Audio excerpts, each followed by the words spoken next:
noite a todos os irmãos. Vamos, por mais alguns instantes, elevar o nosso pensamento, pedindo a Deus que nos ensine a aprender em nosso coração aquilo que Jesus veio nos transmitir. Hoje nós vamos conversar um pouquinho sobre o Consolador prometido. Este assunto ele se encontra no Evangelho segundo o Espiritismo, no capítulo 6, que tem por título O Cristo Consolador, nos itens 3 e 4. Cristo disse: Bem-aventurados os aflitos, pois serão consolados. Mas como se achar feliz por sofrer, se não se sabe por que sofremos? Então, no Evangelho nós encontramos o seguinte: Se me amais, guardai os meus mandamentos, e eu rogarei a meu Pai, e ele vos dará outro Consolador, para que fique eternamente convosco, o Espírito de verdade, a quem o mundo não pode receber, porque não o vê, nem o conhece. Mas vós o conheceis, porque ele ficará convosco e estará em vós. Mas o Consolador, que é o Espírito Santo, a quem o meu Pai enviará em meu nome, vos ensinará todas as coisas e vos fará lembrar de tudo o que vos tenho dito. Jesus promete um outro Consolador. É o Espírito de verdade, que o mundo ainda não conhece por não estar pronto para entendê-lo, que o Pai enviará para ensinar todas as coisas e para fazer lembrar o que Cristo disse. Se o Espírito de verdade deve vir mais tarde, ensinar todas as coisas, é porque o Cristo não disse tudo, e é porque o que disse foi esquecido ou mal entendido. O Espiritismo vem no tempo previsto realizar a promessa do Cristo, e o Espírito de verdade preside ao seu estabelecimento, chama os homens à observação dessa lei, ensina todas as coisas e faz entender o que o Cristo disse apenas por parábolas. O Cristo disse que ouçam os que têm ouvidos de ouvir. O Espiritismo vem abrir os olhos e os ouvidos, pois fala de forma direta e objetiva. Ele ergue o véu deixado propositadamente em alguns mistérios. Vem, enfim, trazer uma consolação suprema, deserdados da terra e todos os que sofrem, dando uma causa justa e um objetivo útil para todas as dores.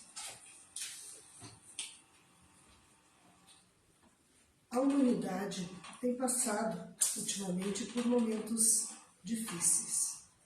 Nós estamos passando por momentos de sofrimento muito grande, onde nós, às vezes, não nos envolvemos diretamente, mas através da mídia, onde através da dor dos nossos parentes, dos nossos conhecidos, nós nos questionamos: o que será que está acontecendo? Por que estamos precisando passar por tantas dores e por tantos sofrimentos nesse momento? Com essa reflexão, nós precisamos entender o que esse Evangelho de hoje nos diz.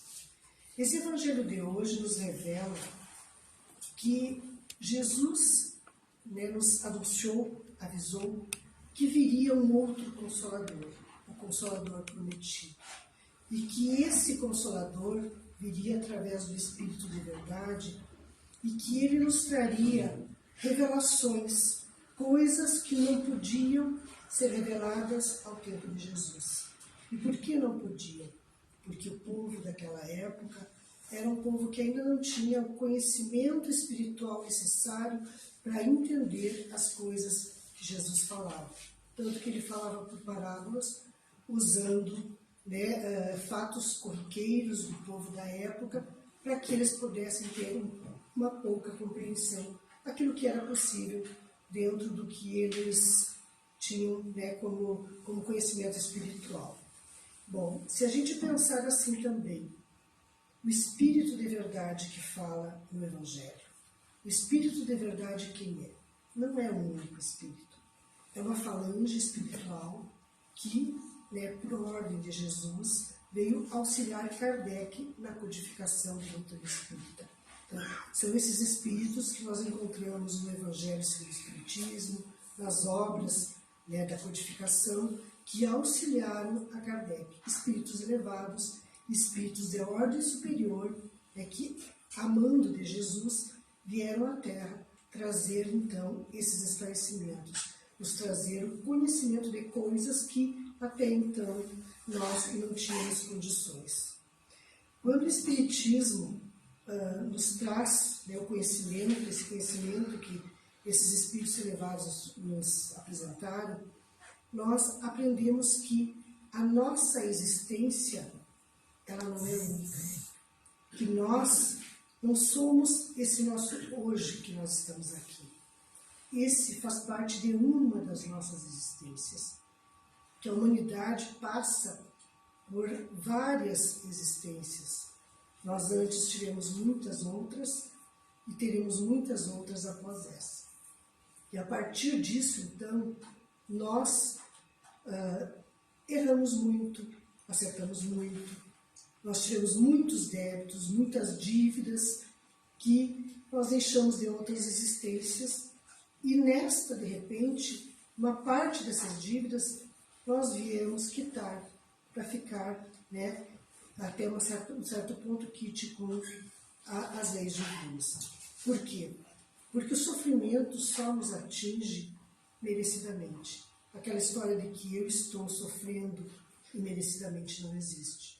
Se eu sofro por um motivo justo. E isso o Espiritismo vem nos dizer. Se em outra vida eu fui uma pessoa rude, uma pessoa amarga, uma pessoa má, nessa vida eu vou passar por pessoas que agirão comigo assim, porque eu preciso sentir na pele aquilo que eu fiz os outros passarem. Então a gente começa a compreender que tudo que a gente passa faz parte da nossa evolução, do nosso progresso, que nada é injusto. É como o remédio. Quantas vezes a gente precisa tomar uma injeção dolorida, um remédio amargo, né? Dói, é ruim, mas aquilo nos cura. E assim é o sofrimento. O sofrimento relacionado a isso é o remédio amargo. Ninguém gosta de sofrer, é claro que nós não gostamos, mas é com o sofrimento que nós aprendemos, que nós evoluímos, que nós mudamos.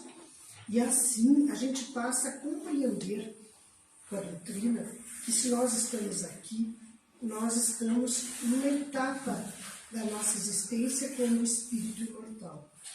E tudo aquilo que a gente passa, aquelas picuinhas, aquelas coisas pequenininhas do dia a dia, na compreensão da doutrina, passam a não ser tão importantes. A gente passa a focar mais um pouco na nossa evolução, no nosso progresso, no auxílio. E quando a gente não conhece isso voluntariamente, às vezes precisam vir as calamidades, as doenças, as dores, como está acontecendo agora. Por que será que a humanidade, principalmente nós aqui do Rio Grande do Sul, estamos passando por tudo isso? É um chamado ao sofrimento, como de repente um resgate para que a gente volte a olhar para nós. A humanidade está maltratando a natureza. Nós não estamos cuidando das coisas que Deus nos deu. E a mãe natureza está aí cobrando aquilo que nós roubamos dela. A mesma coisa acontece com os nossos sentimentos. Muitas vezes nós sofremos com o nosso filho, com o nosso marido, com a nossa mulher, com os nossos pais. de maneira que a gente não compreende por que é preciso, às vezes, aturar aquela dificuldade. Mas nós estamos ali, muitas vezes, resgatando aqueles sentimentos, aqueles erros que nós cometemos em outras existências.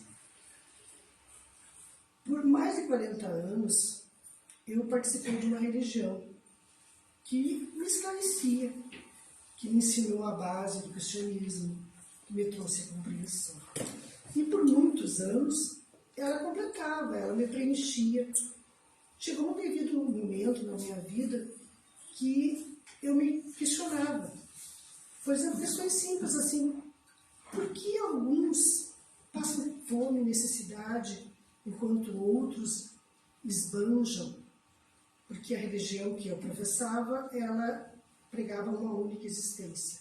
Então eu pensava, se uma criatura nasce, passa necessidade, vive a vida com necessidade e morre, enquanto outra tem tudo do bom e do melhor, tem uma vida maravilhosa.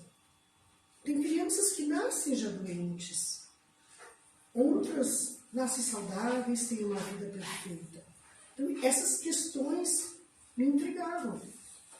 Aquele assassino que cometeu crimes, quando ele morrer, ele vai para o inferno e vai ficar a vida inteira, como é dito, no inferno. Aonde está a bondade de Deus? Se Deus é Pai, Deus é bom, Deus é justo, aonde está a bondade divina tratando seus filhos dessa forma tão diferente? Então, se a gente olhar pela única existência de um ser, eu só vivo uma vida, isso é injusto, é muito injusto. E aí, aonde eu encontrei a compreensão de tudo isso? Exatamente no Consolador prometido, que é o Espiritismo, que veio me esclarecer que através das várias existências de um espírito, se explica porque muitas vezes uma criança nasce com uma doença grave, sem naquela existência ela ter nem condições de ter feito algo de errado. Mas justifica porque em outra existência, de repente, ela foi um suicida e agora aquela doença vem como uma forma de resgate. Porque aí também entra as leis divinas. Nós temos uma lei, que é a lei da ação e reação, a lei da causa e efeito. É uma lei da física. A física comprova essa lei. Tudo aquilo que eu emano, tudo aquilo que eu dou, eu recebo de volta. Então, se eu entrei em desacordo com as leis divinas, em dado momento na minha vida, para que haja equilíbrio, para que eu restaure como é que eu vou dizer assim, que eu restaure essas consequências que eu mesmo causei, eu vou precisar sofrer na minha pele. Então, um patrão, por exemplo, ruim, que maltratei as pessoas que trabalhavam comigo, possivelmente nessa existência vai passar por um patrão que seja ruim, que cobre. Então, muitas vezes a gente vê as pessoas se queixando, não aguento mais o meu chefe, ele me explora, ele faz isso comigo. Por essa prova eu posso ver, em outra existência eu devo ter falhado nesse sentido. Existe um véu que cobre o nosso conhecimento, mas quando a gente para analisar os sofrimentos que a gente passa, a gente pode avaliar quais são as consequências disso, né? Por que eu estou sofrendo isso e o que eu fiz para sofrer isso. Então, geralmente, sempre a gente paga na mesma moeda aquilo que a gente fez. Mas é Deus que nos pune? Não. É a nossa própria consciência como espíritos que, ao pedir para reencarnar, pede para vir e cumprir essa tarefa. E quantos que, em vez de terem resignação, de aceitarem, ainda se revoltam contra. E aí colocam toda aquela existência a perder. Então, muitas vezes, uma perda de um filho, uma doença grave, algo, como agora pessoas que perderam tudo. Tem alguns que passam por resignação, porque conseguiram, às vezes, se salvar, perderam a casa, carro, tudo, mas a família está salva. Ou perderam alguém, mas sabem que tem a chance de poder recomeçar. Isso é gratidão. Isso é aceitação. Eu não digo que a gente vá ser completamente feliz, mas a gente aceitando consegue entender e acha o sofrimento justo. E no Evangelho diz assim: assim o Espiritismo realiza o que Jesus disse sobre o Consolador prometido. Conhecimento das coisas que faz com que o homem saiba de onde vem, para onde vai, por que está na terra. Lembrança dos verdadeiros princípios da lei de Deus e a consolação pela fé e pela esperança. Então, a nossa vida, as nossas dores, as nossas cargas se tornam um pouquinho menor quando a gente compreende e entende por que sofre. E como a gente vai entender isso? Aí eu faço um convite a vocês.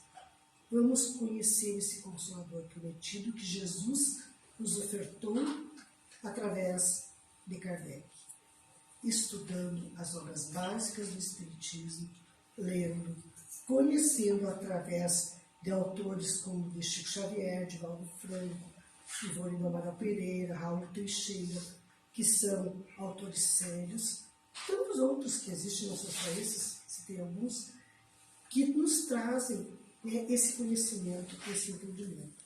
E assim nós tornamos as nossas dores um pouquinho mais amenas. Então, porque nós vamos compreender os nossos sofrimentos. Então, é esse o convite que eu deixo essa noite. Estudar, ler, conhecer essa doutrina consoladora, esse Consolador prometido que Cristo nos deixou.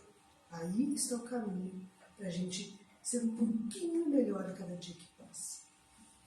Nesse momento, eu peço a todos que se acomodem nas suas cadeiras, que fechem os seus olhos, aqueles que estão em casa também, que visualizem nesse momento Jesus à sua frente. Observem a face de Jesus. Observem o seu sorriso, observem o seu olhar carregado de ternura e de amor. Jesus nos ofertou esse Consolador e Ele vem nessa noite nos dizer: filho amado, eu estou aqui para te ajudar a sustentar todas as tuas dores. Confia em mim, acredita em mim. Tenha esperança que muitas vezes na dor vem a forma de recomeçar. Vem o envolvimento com o amor de Deus. Acredita, filho.